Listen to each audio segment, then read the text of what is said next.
Hablando de potencial humano, ¿alguna vez se han preguntado a qué se debe la gran disparidad de resultados y desempeño entre una persona y otra? Una persona que percibe $250,000 anuales no es 10 veces más astuta ni mejor que una persona que percibe $25,000 anuales. ¿Por qué la diferencia de 10 veces sus ingresos? Y si tomamos a una persona que percibe $2,5 millones al año, ¿será esa persona 100 veces mejor, más astuta que la persona que gana $250,000? Imposible. En un estudio reciente de coeficiente intelectual probaron a 1,000 personas de una cierta población y llegaron a la conclusión de que la mejor persona entre los 1,000 solo era 2,5 veces más astuta que la persona de menor coeficiente intelectual. Solo 2,5 veces la disparidad, y tal vez eso sea con toda la población. ¿A qué supone que se debe la diferencia? Al hablar de potencial humano, llegamos a una fórmula que deduje hace algunos años. Tal vez eso lo explique un poco. La fórmula comienza con lo que llamamos AI, o sea, atributos innatos, las cualidades, la inteligencia, la habilidad, el temperamento, cosas con las que se nace que no pueden cambiarse mucho. Además de los atributos adquiridos. Estos atributos son muy importantes, son su educación, su capacitación, sus capacidades, su experiencia, conocimiento, sabiduría, etcétera, multiplicado por A, que es su actitud, es igual al potencial humano individual o al desempeño humano individual o resultados individuales humanos. Ahora, de estos tres, los atributos innatos se traen desde el nacimiento. Los adquiridos pueden cambiarse, pero se necesita cierto tiempo para ello, aunque a veces cambiamos muy rápidamente. Cierta información valiosa puede cambiar dramáticamente su eficacia, pero las actitudes pueden aumentarse o disminuirse dramáticamente en segundos. Cada vez que mejoramos nuestra actitud, multiplicamos todas nuestras capacidades. Una actitud ha sido llamada acertadamente el lenguaje más importante del ser humano, la palabra más importante del idioma en el humano. Todo lo que hacemos en la vida, según un estudio en Harvard entre estudiantes ejecutivos, será en un 85% de actitudes. Un 85% de su éxito estará determinado por su actitud. Eso significa que está determinado por cuán positivo o cuánta actitud mental positiva se tenga. Las personas con actitudes mentales positivas tienden a avanzar más rápidamente, se mueven hacia la cima en organizaciones valiosas, ganan más dinero, sacan más satisfacción de la vida. Una actitud mental positiva no significa que baile por las calles y arroje flores. Solo significa que tome una actitud constructiva en general o se aproxime hacia su trabajo, su vida, sus problemas, relaciones, etc. Según el informe Cox de las empresas americanas, según la revista Success, un 85% o más de todo lo que se logra se debe a la actitud. Y la pregunta es, ¿de dónde vienen las actitudes? Las actitudes vienen de las expectativas. Muy simple, ya hablamos de eso. Y una forma muy poderosa de mejorar su actitud instantáneamente es decir, aunque no lo crea, pienso que algo maravilloso va a ocurrirme hoy. Como dijimos antes, nuestras expectativas sobre los desenlaces determinan nuestra actitud. Si espera que las cosas salgan bien, tendrá una actitud positiva. Si espera que salgan mal, tendrá una actitud negativa. Y lo maravilloso es que podemos fabricar nuestras expectativas. Podemos esperar lo que deseamos. Podemos esperar cosas buenas, cosas malas, y no nos decepcionaremos. ¿De dónde surgen nuestras expectativas? Nuestras expectativas surgen de nuestras creencias y de nuestros valores. Son el centro de los factores motivacionales de nuestra personalidad, nuestras creencias. Y esto nos conduce a un entendimiento del potencial humano. Significa básicamente que nuestra actitud es una expresión externa de lo que está ocurriendo internamente. Y esto es consistente con las leyes mentales. Con respecto a las creencias, cada uno de nosotros tiene muchas creencias en el fondo que los psicólogos llaman los conceptos propios. El concepto propio, o su descubrimiento, es considerado por muchos como el logro único y más importante para comprender el desempeño humano en el siglo XX. Yo estoy de acuerdo. El concepto propio es como, si queremos usar una analogía militar, el centro de mando. O si queremos usar una analogía técnica, es el programa central de su computadora básica.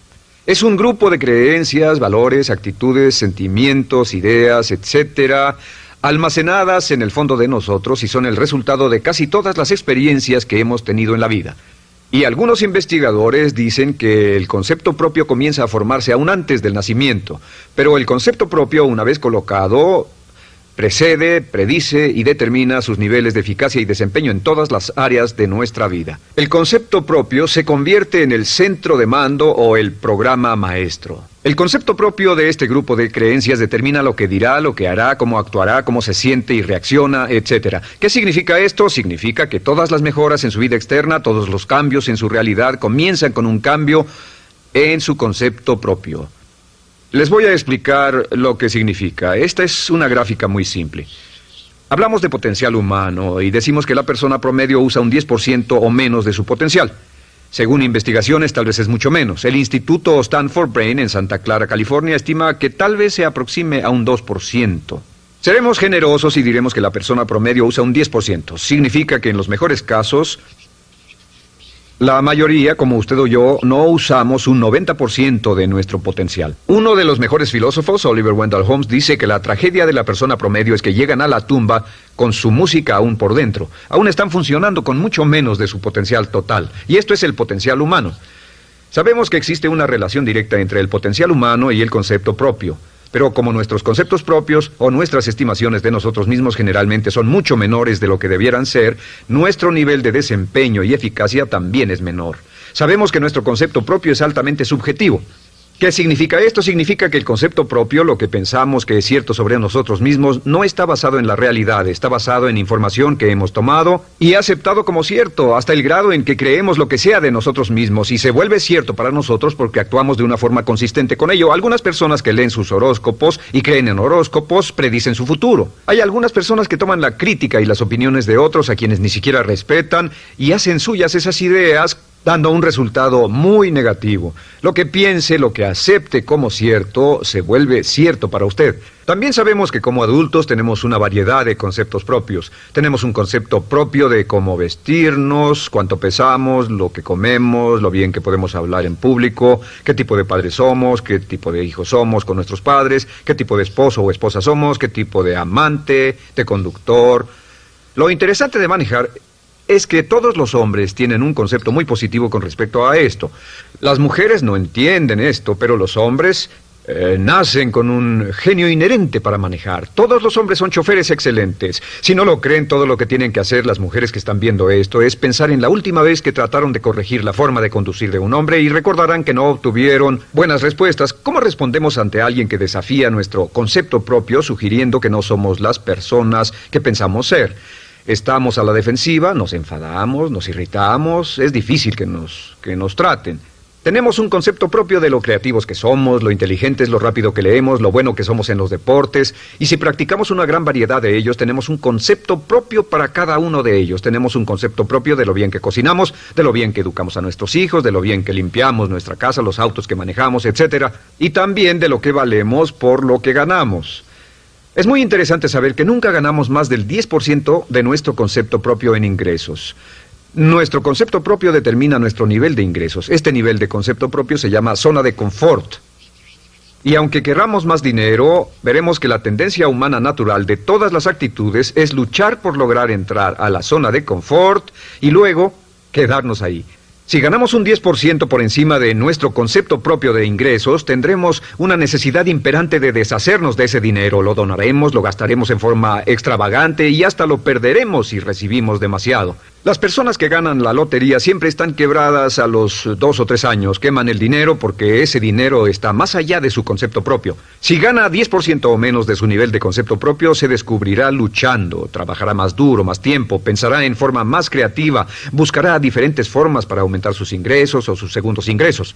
La única forma de mejorar cualquier parte de su vida, incluyendo sus ingresos, es aumentando el nivel del concepto propio de sus ingresos, comenzando a pensar en usted como si estuviera ganando más dinero. Si quiere bajar de peso, la única forma en que podrá lograrlo es pensando en que está delgado. Piense en usted mismo como una persona más delgada. Si quiere volverse una persona más popular, más amorosa, más feliz o más sana, comience a pensar una y otra vez en esas cosas hasta que se vuelvan parte de su nuevo concepto propio.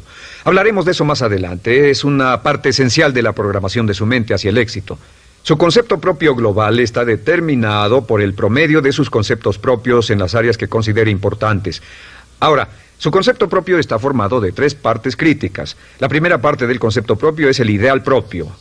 El ideal propio es la persona que más desearía ser, es su idea de lo que constituye un ganador, es su visión ideal de lo mejor que puede ser usted.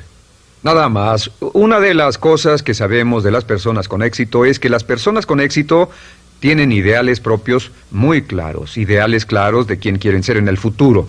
Las que no tienen éxito tienen ideales muy vagos. El número 2 es la autoimagen. La autoimagen es como un retrato de cómo se ve a sí mismo y lo que piensa de sí mismo. La autoimagen es el espejo interno, es como se percibe a sí mismo ahora en su desempeño actual, en forma cotidiana. La tercera parte es su autoestima. Su autoestima es cómo se siente consigo mismo. Cómo se siente consigo mismo es la fuerza motriz, el motor, la fuerza poderosa dentro de su subconsciente. Es la fuerza de energía dentro de su concepto propio y determina casi todo lo que le pasa. La mejor definición de autoestima es cuánto se agrada a sí mismo. Cuánto se agrada a sí mismo como esposo, cuánto se agrada a sí mismo como empleado, cuánto se agrada a sí mismo como jefe, como inversionista, como orador profesional, como atleta, etcétera. Según se agrade a sí mismo, su nivel de autoestima, su sentimiento emocional global respecto a cualquier área de su vida, determina su desempeño y su eficacia en dicha área. Lo sorprendente es que se convierte en lo que piensa, su concepto propio es maleable, su autoestima puede formarse repitiendo una y otra vez, me agrada mi persona, me agrada mi persona, me agrada mi persona. Me agrada mi persona, me agrada mi persona, me agrada mi persona. Entre más se repita, me agrada mi persona, me agrada mi persona, entre más lo repita una y otra vez, más crecerá su autoestima y entre más crezca su autoestima, más crecerá su concepto propio global. Cuando crezca su concepto propio global, su desempeño será mejor en todo lo demás que emprenda. Cada vez que diga, me agrada mi persona, me agrada mi persona, me agrada mi persona, me agrada mi persona, me agrada, será como bombearse psicológicamente. Todo lo que pase que haga que su autoestima suba, hará que se comporte mejor. Todo lo que haga que su autoestima baje hará que se comporte peor, que cometa errores, que sea infeliz, etc. Un punto crítico de agradarse a sí mismo, sobre autoestima y agradarse a sí mismo, es que, número 1, nunca puede querer a nadie más de lo que se quiere a sí mismo. Que su nivel de autoestima es determinante de la calidad de relaciones que tenga con los demás. Y número 2, es que nunca puede esperar que nadie más lo quiera o respete más de lo que se respeta a sí mismo. Cuanto se agrade o se respete a sí mismo, determina sus actitudes hacia usted.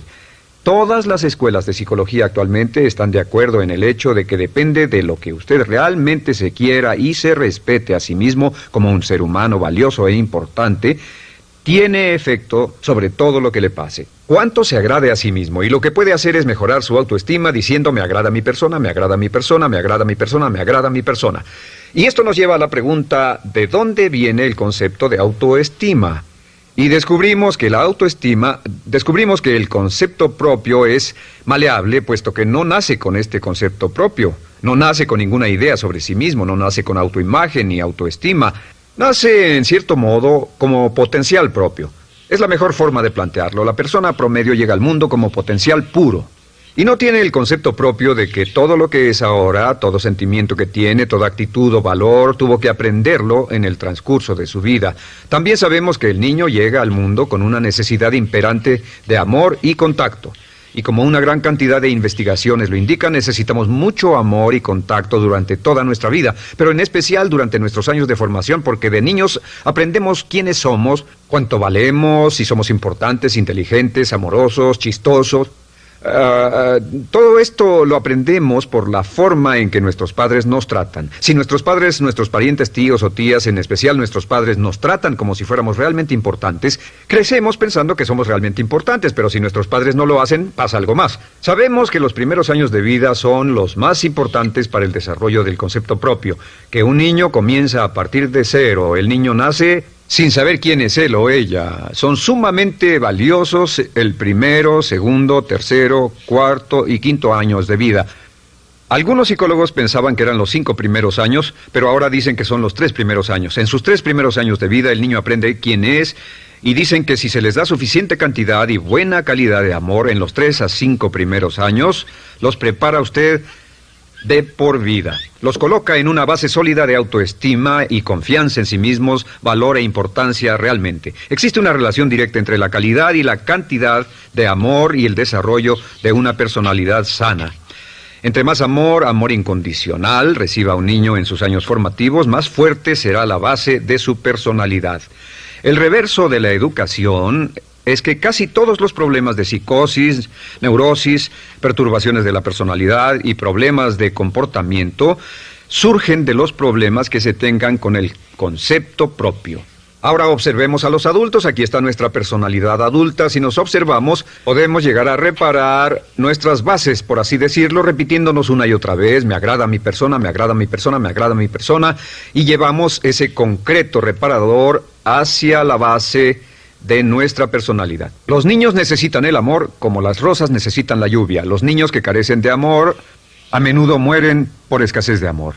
Es una enfermedad llamada marisma. Ahora, ¿qué más sabemos sobre los niños? Sabemos que los niños llegan al mundo con dos atributos notables.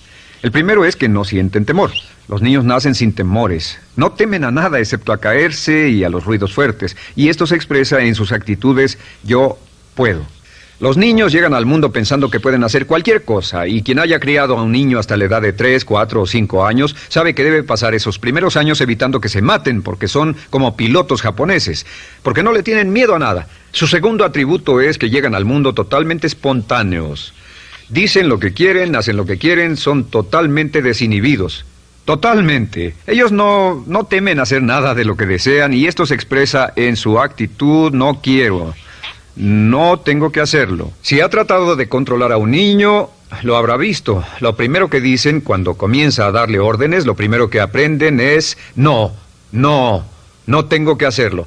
Claro, a veces cambiamos sus mentes de una u otra forma, pero estos son los dos atributos con los que los niños llegan al mundo. Llegan al mundo sin temores y desinhibidos. ¿Qué significa esto? Significa que nuestro derecho innato natural es no ser temerosos y ser desinhibidos. Y solo cuando podemos crear la misma situación en nuestra vida adulta, cuando no tememos y somos desinhibidos, nos sentimos a gusto con nosotros mismos. Las mejores organizaciones, las mejores compañías son las que crean un ambiente donde nos sentimos sin temores y sin reservas para ser nosotros mismos y para hacer lo mejor de nosotros. Al crecer descubrimos que los niños aprenden de dos maneras. La primera es por imitación. Imitan a uno o a ambos padres, en especial al padre dominante. Algunas veces el padre dominante cambiará cuando crezca el niño, y a veces los niños imitan al padre, a veces a la madre, pero aprenden por imitación. Muchas características y hábitos que tenemos como adultos los aprendimos de nuestros padres. ¿Alguna vez ha tenido la oportunidad, ha tenido la ocasión de gritarle o reñirle a uno de sus hijos? Verá que le dice las mismas cosas que le dijo su padre a usted cuando era niño. Así que imitamos. A veces imitamos su caminar, a veces su forma de hablar, a veces imitamos sus valores, sus creencias, etcétera, aunque esos valores y esas creencias no tengan ningún valor. ¿Por qué? Porque nuestros padres eran así cuando nosotros éramos niños. La segunda forma en que aprendemos es pasando de la incomodidad, lo que no se siente bien, hacia la comodidad. Freud llamó a esto el principio del placer. O sea que nos movemos hacia aquello que nos hace sentir cómodos, lo que nos da placer, lo que nos hace sentir bien con nosotros. Nos movemos de la incomodidad hacia la comodidad. Así es como aprendemos a no mojar el pañal, por ejemplo. Sabemos que no es agradable caminar con popó o pipí en nuestros pañales. Vemos lo que hacen nuestros padres, vemos lo que nuestros parientes hacen y decimos: estas personas no hacen lo que yo. Así aprendemos a caminar y lo demás. Así que de la incomodidad hacia la comodidad. Durante toda nuestra vida, por cierto, así es como aprendemos. Imitamos leyendo lo que otras personas hacen, estudiando libros y en el trabajo, imitamos cuando vamos a la escuela, y hacemos lo que nos da resultados positivos, lo que nos da refuerzos positivos, y hacemos cada vez menos las cosas que nos causan incomodidad o dolor. Ahora, muy temprano en la vida, como equivocación o como resultado de una equivocación que los padres cometen en la crianza, los niños comienzan a aprender hábitos y patrones negativos. Los patrones y hábitos negativos tienen sus raíces principalmente en la crítica destructiva. La crítica destructiva comienza muy temprano en la vida, a veces en los primeros meses. Y la crítica destructiva la usan los padres para dirigir y controlar a sus hijos. Desafortunadamente, tiene un efecto muy peligroso y dañino sobre nosotros, ya que la crítica destructiva tiende a minar la integridad de la personalidad del niño. Muchos de nosotros, incluyéndome a mí y a muchos de ustedes, nos hemos visto minados y heridos por la crítica destructiva más que todas las guerras en la historia. Ahora, como resultado de la crítica destructiva, comenzamos a desarrollar hábitos y patrones negativos. Los patrones de hábitos negativos son respuestas condicionadas hacia los estímulos. Los patrones de hábitos negativos se desarrollan en los inicios de la vida. Se desarrollan como resultado de una repetición del temor y el dolor una y otra vez. Se desarrollan como resultado de la crítica destructiva, el castigo físico, etc. En los inicios de la vida comenzamos a desarrollar dos manifestaciones que nos persiguen durante toda nuestra vida y más que ninguna otra cosa inhiben nuestro potencial. La primera es la llamada patrón de hábito negativo inhibido. El patrón de hábito negativo inhibido se aprende cuando al niño le dicen una y otra vez no. Aléjate de ahí, no toques eso, y se le castiga. Cuando el niño intenta algo nuevo, o se involucra con algo, o huele algo, o derrama algo, o rompe algo accidentalmente, el padre estalla y se enfada mucho. Como ven, el niño está impulsado por la curiosidad insaciable de explorar su mundo.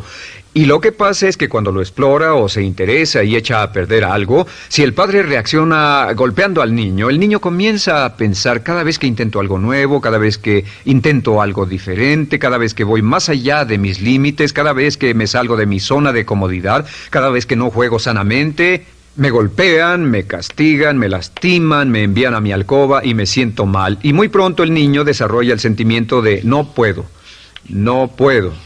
No puedo. Cada vez que trato algo diferente, me castigan. No puedo, no puedo, no puedo. Es como la respuesta de Pavlov. Pavlov sonaba la campana y le daba de comer a un perro, y el perro salivaba, y Pavlov alimentaba al perro. Mientras sonaba la campana, el perro salivaba y siguió haciendo eso, y después Pavlov solo sonaba la campana y el perro salivaba. Lo que pasa en la vida adulta es que esto crea lo que llamamos temor al fracaso. El temor al fracaso es una respuesta condicionada a un proceso de crítica destructiva que ocurre en los primeros 5 o 6 años de la vida. El temor al fracaso automáticamente nos activa, nos sentimos ansiosos, tensos, intranquilos, sentimos presiones y estrés en nuestro plexo solar, sentimos ganas de retirarnos del evento, y el temor al fracaso es la razón principal por los fracasos en la vida adulta. Es la razón principal por la que evitamos cumplir plenamente nuestro potencial. De hecho, todos los patrones de hábitos negativos se experimentan en el cuerpo físico. Puedes saber cuál es un patrón de hábito negativo porque se siente en el cuerpo físico, precisamente. El patrón de hábito negativo inhibido, el temor al fracaso, el no puedo, ocurre primero que todo en el plexo solar. ¿Ha tenido la ocasión donde debe hablar frente a un grupo, debe ir a una revisión de su desempeño o debe hacer una llamada determinante? Primero su plexo solar se aprieta. Si el temor continúa, su respiración se acelera. Su corazón comienza a latir apresuradamente, su frecuencia respiratoria aumenta y le duele la cabeza como migraña en la parte frontal, su garganta se le cierra y no puede hablar y se le seca la boca por completo, y como se pone tan tenso y asustado, va corriendo al baño. Estas son todas las manifestaciones. No hay peligro físico, pero sí peligro psicológico, una respuesta condicionada. Cuando sentimos estas cosas, la tendencia es retirarse de la situación que las ocasiona, y es la razón por la que no logramos mucho si retrocedemos. Es muy importante. El segundo patrón de hábitos negativos es el compulsivo. El patrón de hábito negativo compulsivo se aprende cuando a los niños se les dice una y otra vez: más vale que lo hagas. Si no lo haces, tendrás problemas o me las pagarás. A los niños se les convierte en recipientes del amor condicionado. Los padres no intentan hacer esto, pero lo que hacen es sugerirle al niño: no te amo, por lo tanto no estás a salvo, a menos y hasta que hagas lo que yo quiero. El niño crece sintiendo: tengo que hacer lo que quiera mi mamá. Debo complacerla, debo complacer a papá, debo complacer a los demás, debo complacer a mis parientes, y a veces debo complacer a mis semejantes, debo complacer a mis maestros, debo complacer a todo el mundo, y crecen con esto: debo. No puedo hacer lo que quiero hacer, debo hacer lo que complace a las demás personas. Este patrón de hábito negativo muy temprano en la vida se traduce en el temor al rechazo. El temor al rechazo lo experimentan los hombres como adultos como un comportamiento tipo A. Hablaremos del comportamiento tipo A posteriormente. El comportamiento tipo A es una necesidad compulsiva o excesivamente compulsiva de complacer de algún modo a alguien sin normas de comportamiento, prácticamente sin pensarlo. El temor al rechazo nos impulsa, nos hace muy sensibles a las necesidades de los demás. Hacemos cosas que otras personas quieren, no hacemos lo que nosotros queremos. Siempre estamos tratando de complacer a los demás. Tenemos preocupaciones o nos importan las opiniones, sentimientos y actitudes de otros hasta el punto donde ocultamos nuestras necesidades. El temor al rechazo se siente en la columna del cuerpo. Se divide el cuerpo a la mitad y se siente hacia abajo en la mitad posterior del cuerpo. El primer lugar donde comienza a sentirse el temor al rechazo es generalmente en los hombros y el cuello. Nos sentimos entumidos, duros, tensos. Cuando tenemos mucho que hacer, sentiremos un estrés tremendo en la columna. Los músculos se estiran en la parte posterior. A veces se manifestará como flebitis y venas varicosas y a menudo nos darán dolores de cabeza en la parte posterior de esta porque las arterias carótidas que llevan la sangre hasta la cabeza, los músculos a su alrededor se contraen y la cantidad de sangre que fluye hacia la cabeza fluye más lentamente y se siente un terrible dolor de cabeza en la parte posterior. Estos dos temores, los patrones de hábitos negativos compulsivos, el compulsivo y el inhibitorio, son resultado de la crítica destructiva, el gran destructor de la personalidad que nos persigue durante toda la vida. Y lo maravilloso de todo esto es que como son patrones de hábitos aprendidos, podemos olvidarlos. Podemos acabar con el temor al fracaso que nos detiene. Podemos acabar con el temor al rechazo que hace que hagamos cosas que complacen a los demás en vez de complacernos a nosotros, trabajando con nuestra propia autoestima. Porque existe una relación inversa entre la autoestima y el patrón de hábitos negativos. Porque entre más se agrade a sí mismo, menos teme al fracaso. Entre más se agrade a sí mismo, menos teme al rechazo. Entre más se agrade a sí mismo, menos temerá a cualquier cosa. Y si sigue repitiendo, me agrada mi persona, me agrada mi persona, me agrada mi persona una y otra vez, si sigue diciendo esto, con el tiempo su autoestima sube más y más y más y más y sus temores desde luego bajan. Cuando su autoestima sube, sus temores van en dirección opuesta. Ahora, ¿cómo enfrentar la crítica destructiva si debe criticar a otras personas? Pues eso es muy simple. Muchos padres nos han preguntado eso. ¿Cómo se controla a los niños? Una de las claves para controlar a los niños es dirigirlos para que hagan algo constructivo en lugar de hacer algo destructivo. Otra cosa que debe recordarse es que lo que quiere hacer es que quiere dar una crítica informativa, crítica constructiva, lo que significa que se les dice a los niños lo que pueden hacer o a los adultos lo que pueden hacer mejor. Todo el propósito de dar retroalimentación de cualquier tipo es mejorar el desempeño. Si es padre o si es jefe o si es una persona en una relación, si una persona está haciendo algo malo o inadecuado, todo el propósito de darles cualquier tipo de retroalimentación es para que puedan hacerlo mejor. Sin embargo, existe una relación directa entre la autoestima y la crítica destructiva. Cada vez que se critica a una persona, su autoestima baja. Y cada vez que su autoestima baja, su habilidad para desempeñarse baja. Si critica a una persona en forma destructiva demasiado tiempo, llegará a un punto donde no intentarán nada. Se convierte en lo que llamamos hipersensible. Un adulto hipersensible es aquel que no puede aceptar críticas de nadie. Un adulto hipersensible es una persona que está muy tensa, ansiosa, si siquiera sugiere que no está haciendo lo correcto. Si trata con un adulto hipersensible, la clave es sentarlo y recordar 4 cosas. Número 1, comenzar con alabanzas. Número 2, proteja la autoestima de la persona a toda costa. Número 3, discuta el desempeño y no a la persona. Hable del comportamiento más que de la persona. Y número 4 es enfocarse hacia el futuro en vez de en el pasado. Enfóquese hacia lo que va a hacerse en forma diferente en el futuro en vez de lo que pasó en el pasado. ¿Por qué? Una razón muy simple, porque una persona no puede controlar el pasado. Al no poder controlar el pasado, cualquier crítica de lo que han hecho en el pasado les da un estrés tremendo y frustración. Así que, en resumen, la clave del éxito en la vida es una actitud mental positiva. Una actitud mental positiva se basa en expectativas de éxito, de una serie de expectativas positivas. Esa serie de expectativas positivas se basa en sus creencias y en su concepto de sí mismo. El centro de su concepto propio que determina su eficacia en la vida es su autoestima, y su autoestima se mide por cuanto se valore a sí mismo. Las dos cosas que nos frenan más que nada son el temor al fracaso y el temor al rechazo. Y uno de nuestros secretos centrales de éxito es este: Conviértase en un organismo generador de autoestima perpetua. Haga continuamente cosas para usted mismo, hacia sí mismo en su vida, que hagan que se agrade a sí mismo, que se ame, que se acepte, que se respete, que hagan que se sienta fantástico con usted mismo. Si es un jefe o un padre, no olvide que la clave para el máximo desempeño en su hogar y en su trabajo es hacer que las personas se sientan maravillosamente consigo mismas. Entre mejor se sienta consigo mismo y más se agrade, más probable será que logre que las personas a su alrededor lo quieran, lo acepten, lo respeten, se respeten.